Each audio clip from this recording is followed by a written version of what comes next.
Hi everyone, welcome to today's story. It's by the Large Family series and it's called Mr. Large in Charge. Let's find out what happens to elephants this time round. Mrs. Large opened one eye and peered out at the morning. She forced open the other eye, dragged herself out of bed and set off downstairs to the kitchen where Mr. Large had kindly started the children on their breakfasts. "You look ghastly, dear," said Mr. Large. "Don't say that to Mummy," said Laura indignantly. "Mummy looks beautiful," exclaimed Lester. "Beautiful, Mummy," cooed the baby. "Yes, of course Mummy's beautiful," said Mr. Large. "I meant she doesn't look well. Are you feeling okay, my dear?" "As a matter of fact, I don't feel too good," admitted Mrs. Large. "But I was going to take them all to the park later. Then there's the shopping and the lunch and there's—" "Well, you don't have to worry about any of that," said Mr. Large.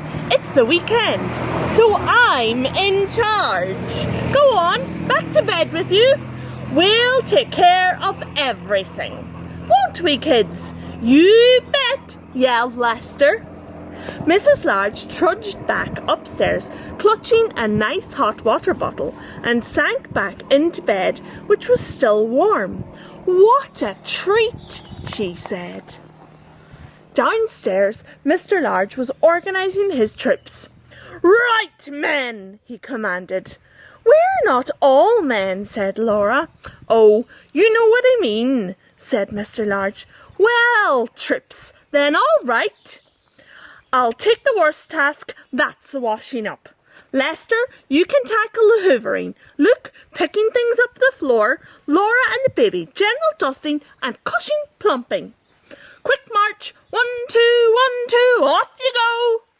Mr. Large turned on the radio, found a jolly tune to cheer everyone along, and soon they were all busy with their tasks.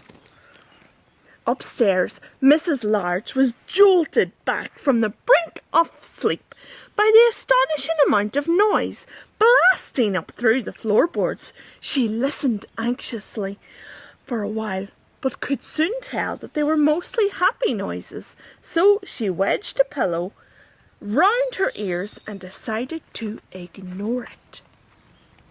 Mrs. Large had just drifted off to sleep when she was rudely awoken by the baby, who was giving her a thorough dusting. "Sorry, Mum," yelled Laura, rushing in and grabbing the baby. The baby began to scream and hung on to the bedclothes so that they both fell over backwards. "Oh, this isn't proving to be very restful, Laura," said Mrs. Large crossly, as Laura disentangled herself and the baby and attempted to bundle the bedclothes back onto the bed. "Mummy Huggy!" screamed the baby. "I want my mummy! Big Huggy now!" Laura stuffed the baby under her arm and wrestled her out the door. "Don't worry, Mum," she called, as she closed the door behind them. "I'll take her down to Dad," bellowed the baby. "Don't want Dad! Want Mum! Want my mummy!" Mr. Large rearranged the mangled bedclothes and smuggled down, feeling decidedly jangled. Suddenly there was an almighty crunch from downstairs, and the hoovers stopped abruptly. The door opened and Lester looked in. "It's all right, Mum," he reassured her. "Nothing broke. It just sounded bad." Luke's head appeared round Lester's knees. "That's right, Mum," he agreed. "Nothing to worry about. You just go back to sleep. Everything's under control." Mrs. Large was finally dropping off when Mr. Large crashed open the bedroom door. "We're all off to the park now, dear," he announced. "We'll get the shopping on the way home. Then we can bring you up a nice lunch." "Thank you, dear," said Mrs. Large. "I'm having a lovely rest." Mr. Large beamed and blew his wife a kiss as he backed out of the room, closing the door very quietly. At last, Mrs. Large dozed off. What seemed like 5 minutes later, she was woken by a smell of burning. Just then Laura put her head around the door. "Dad says not to worry about the smell," she said. "He's getting lunch and he wants to know if you'd like some." "What exactly is it?" asked Mrs. Large nervously. "Well," said Laura, "it was something in a special sauce. But Dad just had a little look at the football on TV. Well, it was quite a long look actually. So, now it's cheese sandwiches."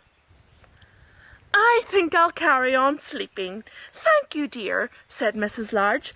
"Perhaps I could join in at tea time."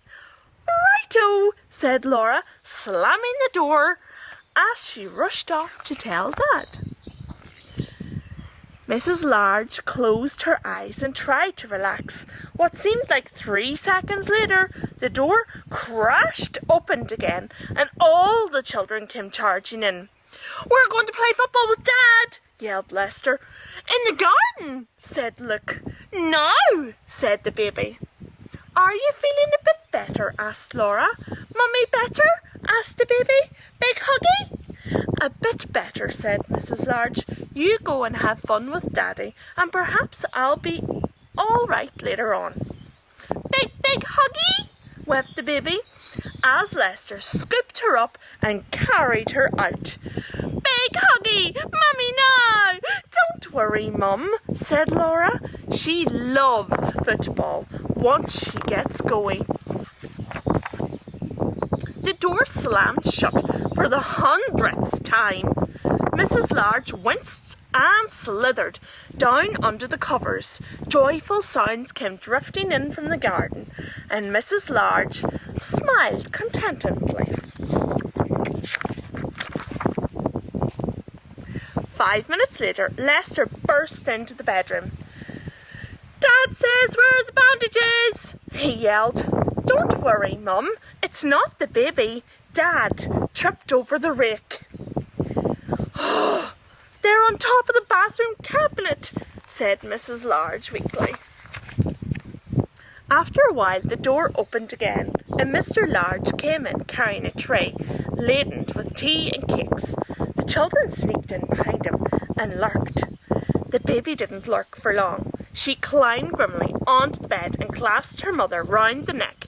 "Big huggy!" she crooned. "Everyone out!" ordered Mr. Large. "Let Mummy have a rest now. She's not well today." Mrs. Large heaved herself into a sitting position and patted the covers. "That's all right, dear," she said. "I've had a very restful day and I'm feeling much better now. Why don't you all join me for tea?" "Well, if you're sure," said Mr. Large, and everyone piled onto the bed to tell Mrs. Large all about the day she missed. The end.